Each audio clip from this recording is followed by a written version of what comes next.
this is our kickoff for what we want to do as our Latina, business roundtable panel discussion. And we'll be doing it periodically, and we're going to talk about topics that are relevant to what's going on today, and also just kind of our backgrounds and histories, and how we're different and how we come together, and how it's a great collaboration between Latinas. So I think we're just going to go around and introduce ourselves and what we do. So I'll kick it off. I'm Tina Trevino, and I am the VP and a partner for Latin Biz Today.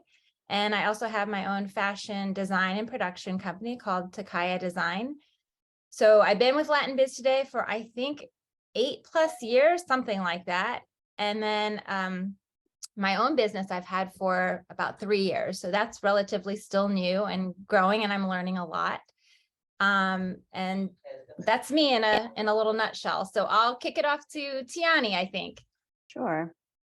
Hey, everybody. I am Tiani Hidalgo, and I am the Director of Brand Engagement at LBT. I think I've been with us for about a year now, and super excited to do this panel with you ladies. Love this work that we're doing in Latin Biz.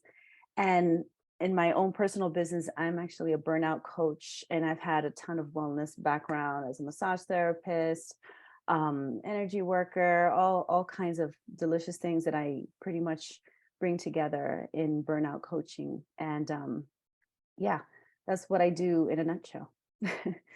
Pass it on to Johanna. Hey guys, thank you so much. My name is Johanna Godinez, and I'm currently residing in Puerto Rico. I have been recently named a partner in Latin Business Today, but have been contributing for about 4 years. And it's been an honor to be a part of this and to watch it grow and to see this team come together. It's been super magical. I've had a wellness business since 2008. It started as coaching for corporations, mainly implementing wellness programs in corporations so that they could get some benefits from their insurance premiums. And slowly, I was certified as a yoga teacher in 2011, and that kind of changed the direction of the business. And now we have a yoga school and we have a retreat center, and we're focusing more on a holistic way of looking at our lives, because we realize that everyone's super unique and super individual, and it's really important for us to take that into account when we're working with clients. So that's me, and I am super excited to be joining you ladies in this table discussion. That's wonderful. Thank you so much, each one of you. And I am Monica Coronel, and I am the Vice President of Operations of St. Colf University. We are a young university that was founded 3-4 years ago. And I love my job. I love working in higher education. I think it's very meaningful. And on the other side, I'm pursuing a PhD in emotional intelligence, which is my passion. I've been practicing emotional intelligence for many years, and I started to share my practice. Actually, is not only what I know about emotional intelligence, but what I practice in my life, along with yoga, along with meditation. And the most important part to me is self-awareness. So I focus on it because I know my own experience, that's the beginning of everything else. Self-regulation, empathy, good relationship with other people, and most importantly, with ourselves. So what I've learned is that when we take care of ourselves first, then we can take care of the other people. And we are more effective, we are more authentic, and that is my passion. So that's what I share in social media. I started contributing to Latin Biz maybe a year ago, writing articles for the magazine, and I love it. I love writing, and I love being part of this community. So I am thrilled to be part of these conversations that we are going to extend to other Latinas. And thank you for having me. So you guys, this is really interesting because as we're all talking about what we do, we've all shifted our trajectories a little bit. And when Monica said that she really has a passion for emotional intelligence, I actually think that's a really very cool topic to kind of expand on. I'd love to hear how you kind of have made that shift, and all of you, if we could kind of share that as well as to where you started and where you are today. Like, what was that moment that shifted us into becoming an entrepreneur, and what made that change? So Monica, because you started it, why don't you talk about that a little bit? Sure. Let me see, where should I start? I think I've been asking myself the big questions since I was very young. Who am I? Why am I here? What am I supposed to do? So I've been searching for those answers all my life.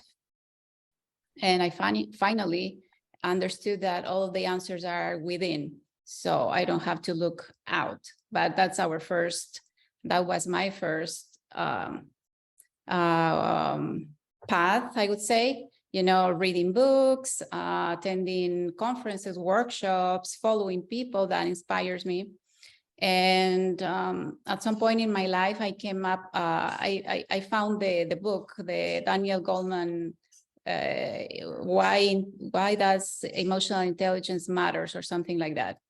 And I started to read it, and then I decided to practice it, because I realized that, I can read one book every month or every week. If I don't practice it, nothing happens. And I incorporated the spiritual part of it, of life on it, because I realized that, yes, emotional intelligence is one way, but we are much more than that. So when I was able to put those things together is when big changes within me happen. And then I became passionate about sharing it with people. I just feel that that's what I am meant to do. And I started also writing, like, for example, for Latin Bees. And I started to see that people resonate with that. So that's my intention, to share what I experienced in my life, plus how do I handle it, given that I practice, I study, I research, not only emotional intelligence, but neuroscience, mindfulness, I practice yoga, meditation. So all of it, I think, is a powerful mix that I share. That's awesome. It's very interesting. It's an interesting change of path. So yeah. How about you, Johanna? I know you mentioned a little bit about, becoming certified, but where were you? And then what made you kind of make that transition? So I guess my background's a little different. I started my first business in like 4th grade. So I've always known that I was going to be in business. I used to sell candy, and my dad taught me how to do inventory and how to make sure that I had the right amount, that I was keeping tabs of anything that was being asked for or things that weren't selling, so that we could buy the things like intelligently.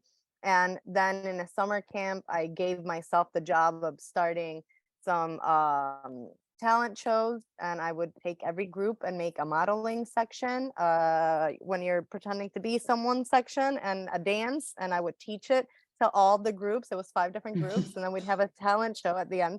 And I was just a member at the summer camp, and somehow I created myself this job to do. So fast forward to when I finished college, I graduated with a bachelor's in marketing, and I had been racing cars, and I knew that it wasn't really sustainable for me, because I was at the point where I needed like $250,000 a year to be able to really keep racing. And I had just graduated college. Like, where was I going to get $250,000 a year to race? And in 2008, when the economy went south, I lost all sponsorship during that recession. So I figured, okay, so then what do I do now? So in 2005, I had a racing school. I finished school in 2008 with an MBA. couldn't go back to racing or doing the racing school. And so I got to a deep depression, and I started working out, and that got me out of the depression, but I still didn't understand the mental aspect of it until 2011, when I took a yoga teacher training, and that just completely started expanding. Much like Monica, I didn't think that life was what most people thought it was. Like, I thought everyone's running around like insane people, thinking that life is a certain way and just believing everything everyone says and never exploring it for themselves. And I never thought that that was for me. Like, I always knew I can carve my path in this life. Like, that's why we're here, right? Like, in my mind, I was like, it has to be. That's why we're so different to begin with. So from 2011, I really started incorporating yoga into what was just fitness at the time. And this beautiful, I mean, I look at my teacher, the one that asked me to take my first teacher training, and I remember saying to him that yoga is what I do, it's not what I teach. And he says to me, "Why do you do yoga?" And I said, "Because it makes me feel amazing." He's like, "And you're gonna hoard the one thing that you found." And I was like, "Oh, sign me up. I need to become a yoga teacher." And that one thing has completely elevated and changed the whole course of my business, my life, and what I'm doing, my purpose, right, Monica? So yeah, it's been beautiful. And now moving here to Puerto Rico and getting a chance to lead my school from a space that means so much to me. It's just the universe kind of guides you if you listen. You just get into that flow, and it's not easy. I'm not saying just because you're in flow it's going to be easy. There's still a lot of work involved, but the opportunities present themselves, and we tend to enjoy the process a lot more when we're doing something that we love. So Yeah, yeah. definitely. Agreed. Tiani, how about you? I love hearing your stories because I did a video series on people who went through these moments in their lives, and they basically shifted their entire lifestyles based on these moments. And I call them pivot points, right? And we all have these pivot points in our lives. And actually, I have a book, and in my book, I talk about that I went through 3 major pivot points. One in college, when I was basically depressed in engineering school, hated it, surrounded by basically men, as you can imagine, in the sciences. And I was miserable, and it was like I was torn. And I'm sure you guys can relate. Is our culture is very there's a lot of stuff ingrained about, oh, you should be a doctor, you should be an engineer, you should be a lawyer, these different things. And when I was going through this moment, it was my second year in college. I was like, what am I going to do? I either follow the miserable path my family wanted me to do, or I find a different way. Like Johanna, right? You were talking about, you got to find your own way. So I did. I ended up moving from the Columbia Engineering School to Columbia College, and I ended up doing, a dual degree in art and science, and I ended up using that as part of my career. And I thought, great, I found my path. This is it, right? And about 2007, shortly before the recession, I hated my job, and I was in complete burnout, and I was having shoulder pains. I was drudging my, like my brick size laptop to work every day. And it was grueling. I was emotionally, physically, spiritually, just completely in shambles, but you would never know it. And yeah, I just realized that, just being in corporate was not enough. I wasn't doing something that really drove me, that really I was passionate about. And so I took a 3-month sabbatical when I was in working for IBM in 2007. And that 3-month sabbatical, I did an open house for massage therapy. And I absolutely loved it. I had been going to a chiropractor, and I was always that inquisitive person. That's why I was in engineering school, always asking questions of all my doctors, all the people that took care of me, because I wanted to learn how to take care of myself. And when I went to chiropractor, I started asking him so many questions, and he's like, well, why don't you get into chiropractic? And I was like, I don't think so. I don't think that's the one for me. But I ended up looking into massage therapy, and that changed everything, because I started learning about my body and how things work, and how the emotional component, right, affects your physical life, and how everything is really integrated, even on a spiritual level, for those of you who believe in that. And it changed my world. So I went back to work and I started going to massage school after hours. After work, I would go to massage school. Ended up becoming a massage therapist, then opened up my own business. And while I had people on the table, I realized that it's like, you know, when we go to the salon, we get our hair done, that everybody starts telling you their problems. And I realized I'm like a therapist for their mind, body, and soul, right? But they're on the table and I'm helping them physically, but what they really need is a comprehensive, you know, support. So yeah, so I got into Tony Robbins. I became a Tony Robbins coach, and it just went from there. I started getting into just a lot of different practices. Today, I just started incorporating somatic practices to meld mind and body so that you can feel the burnout, feel the stress in your body and know when it's there, and then obviously support you in relieving it. It's about awareness, right? Like Monica said, it's about full body awareness, understanding of what is it that's causing a burnout. What are the pivot points where are you in those pivot points? You know, are you ready to transition? Are you just processing? Are you in the middle of the grungy part? You know, like where are you right now in that moment? So for me, that's exactly what happened in 2007. And then I'm watching it in corporate, right? It's been happening for the last few years. People are leaving their jobs. People are miserable. People are finally going within. People are understanding that just working your 9 to 5 is not enough, right? It's maybe living with your partner is not enough. Maybe living where you live is not enough. Like there's just a lot of transition happening. And yeah, that's just, you know, like that's part of the burnout and stress that people are experiencing now, but it's actually a great thing. Stress, you know, is when your body and your mind and spirit are going through things. Burnout is long term. So what I tell people is you can have stress. Actually, stress is a little healthy in doses because it actually tells you something. It's a sign, it's a symbol, it's something from your body, from your mind and your spirit telling you that you need to do something, you need to move on. So so now I tell them, like, don't let it get to the point where you're burnt out. Just use that stress, use that moment to be a symbol for you to now think about what's going on and start being more aware, start being more, you know, in your body and in your, you know, in your spirit and figuring out what is it that you want to do. And yeah, I can basically speak from firsthand experience because I basically had like 3 major points in my life that's exactly what happened. And that led me to where I am today. So yeah. Can I just say something real quick? It's amazing that like every single point that we're making comes back to this one thing, which is awareness. Like it takes that awareness for us to understand what our worth is, what our likes and dislikes are, what we really want to get out of life, and to really figure out our purpose. And it's not that we may or may not be here with like some inherent purpose, but just truly finding the stuff that makes us want to live, that makes us want to get up and makes us want to drive forward. So I love that we all had to have that moment, you know, of awareness. And that's something that I really wish everyone listening to have that takeaway, to maybe take that moment and become aware more of how everything that you're going through is affecting you and it's creating your reality. So and even the things that you're going through has a purpose, right? To lead you toward your bigger purpose. Yes. So Tina, what's your story? Well, I'm glad Johanna interjected because I'm sitting here thinking my story is so different than your guys's, and I don't know what the common denominator is, but that word is actually what it is, the awareness factor.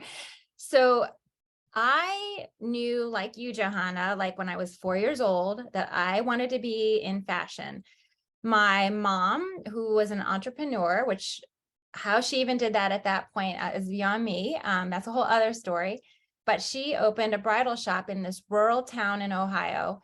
There were no stores around, so she was very busy. And she would, when I was little, I didn't know exactly what she was doing, but she would go get inventory for the store in Dallas, and she'd go to New York, and then she'd make things, and she'd make some of the veils for the brides. She'd do all the alterations. So I was getting all these little scraps of fabric from these gorgeous dresses, and I was making dresses for Barbie dolls, and I was selling them and, in the newspaper and advertisements and stuff, like, I was also like, as I got a little older, I was buying stuff at like Goodwill and chopping it up and remaking things and selling it to my friends in college. So I always knew I was going to be in fashion, and my parents were very supportive. So I went to school, I went to college in Ohio, and then they had a visiting transfer program with FIT. So I ended up getting accepted into FIT. I finished off there, and then I got a job in the city, and I never left the city. So I've been in New York since 1992.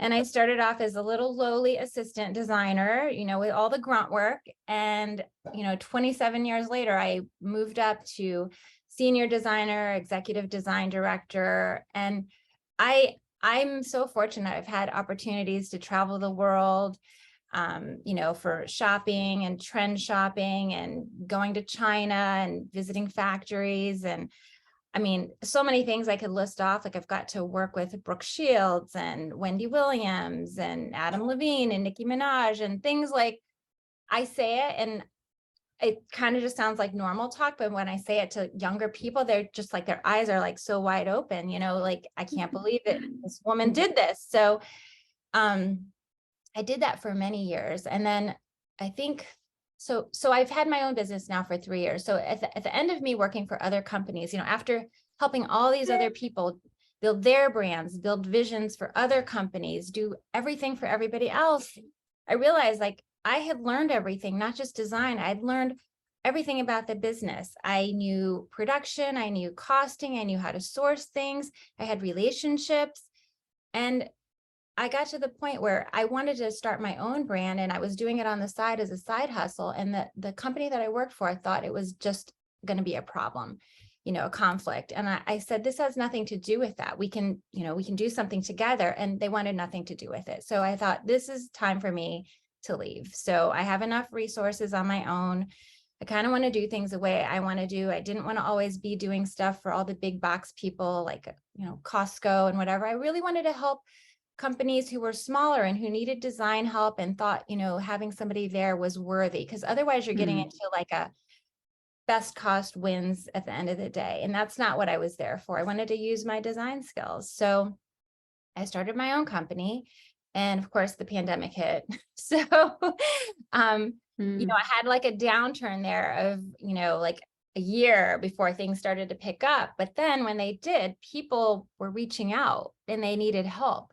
And they needed e-com business happening. And so these last 2 years have been really great. I've built this business, and, it's still going to go up and down and through its waves. But I think that awareness, like you said, Johanna, of just realizing like, you can do this. You've learned everything, it, and you have relationships. And I think the great thing is the people that I do work with today, it's different. I feel like they're very much connected to wanting to work with somebody who's going to help you, the people who I've chosen to work with, as opposed to when I was working for a company, so cutthroat, just very cutthroat. Nobody had the time for anybody. It was just, it wasn't very fulfilling.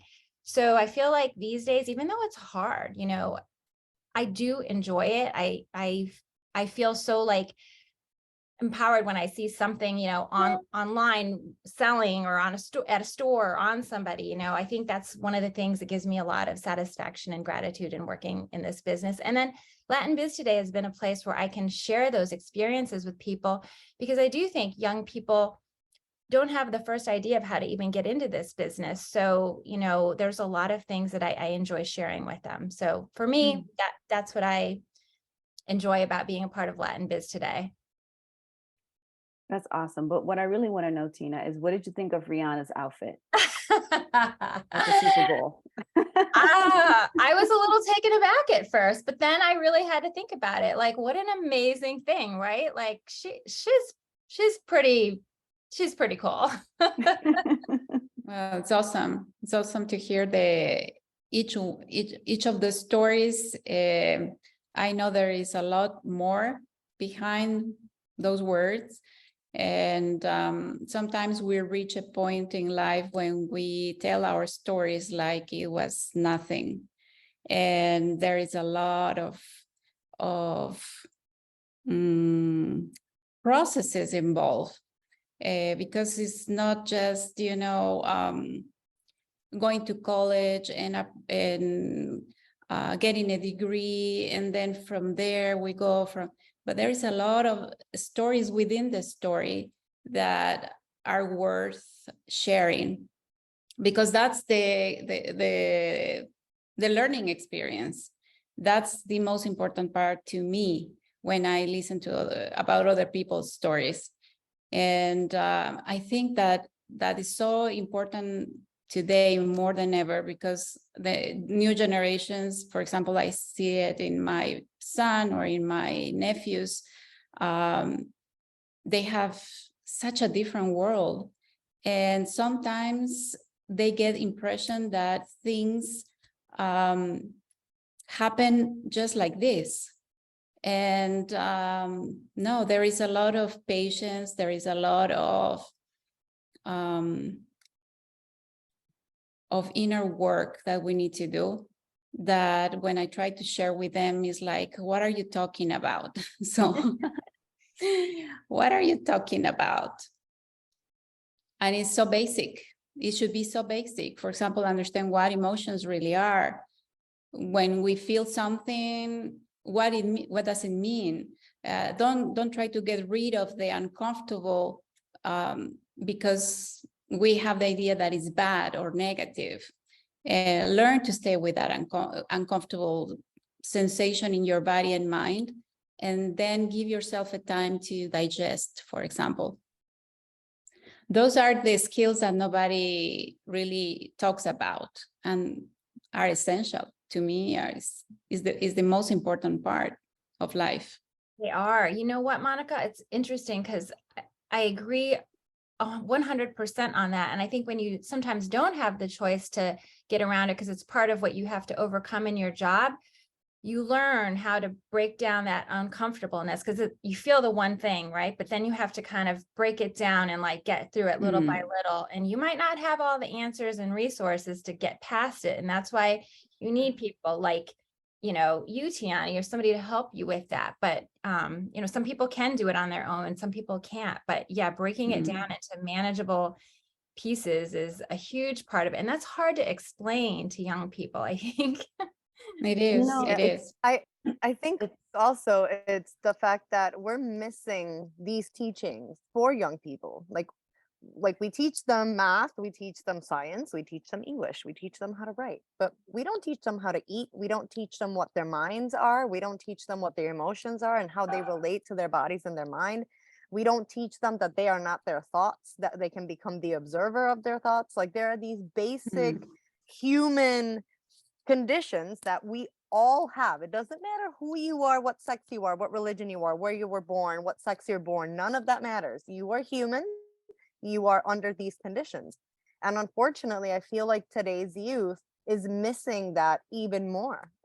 Like I feel like I had some of that, but it's not like it's more polarized. Either people are totally hippie about it, or they're like, oh, that woo-woo, Yeah. who knows stuff. I And also think it's reject it, because so. adults don't know how to do that. Exactly. Yeah, that's what I was Because they're going to teaching their say. kids Yeah, to do the same thing, right? right. Like I talk about people who are so burnt out and they want to leave their jobs, and I'm like, great, but did you process what you went through, and so you don't bring it to your next job? Because that's what happens every single time.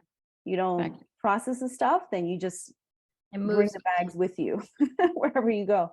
You know what I mean? Wherever you go. That's exactly what I was thinking about that, because basically we are the result of what we learn from our parents, our culture, our society, family, friends.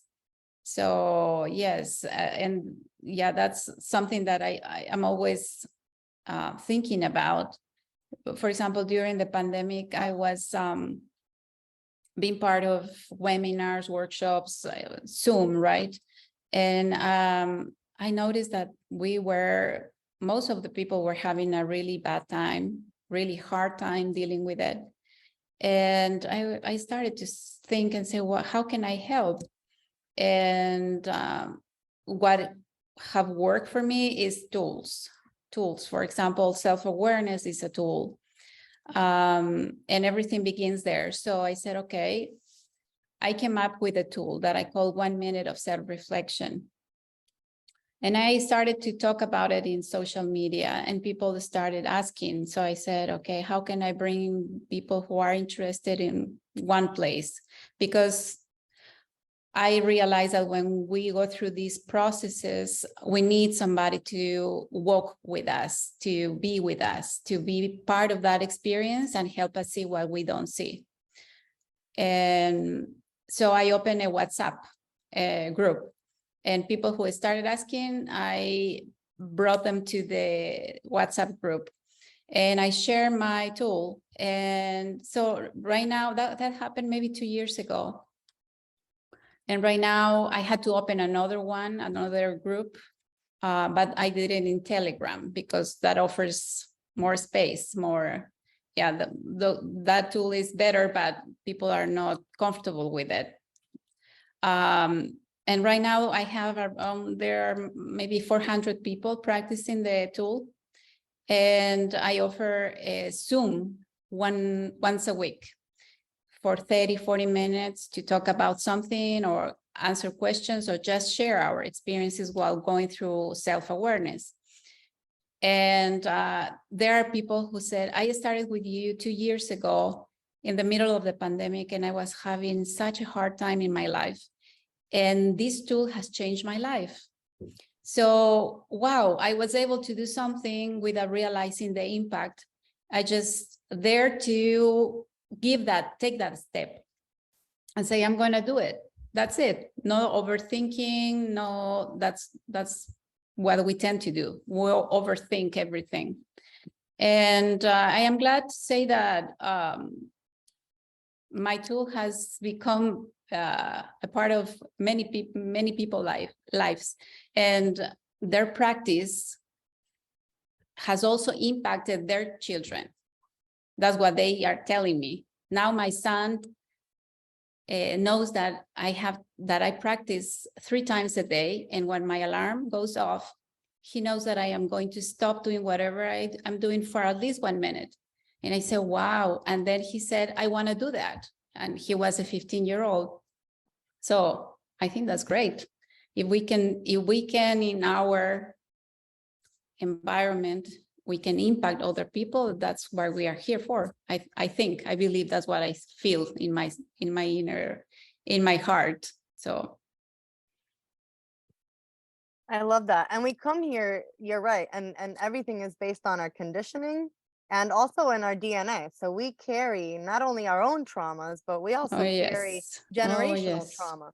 And when we start to understand that, we can also know that there are tools out there as well that help you deal with that, so that you can change your genetic expression and not condition further things in yourself and around you to be that way. And again, it's that knowledge, it's getting into that self-awareness and understanding what comprises this thing that is me.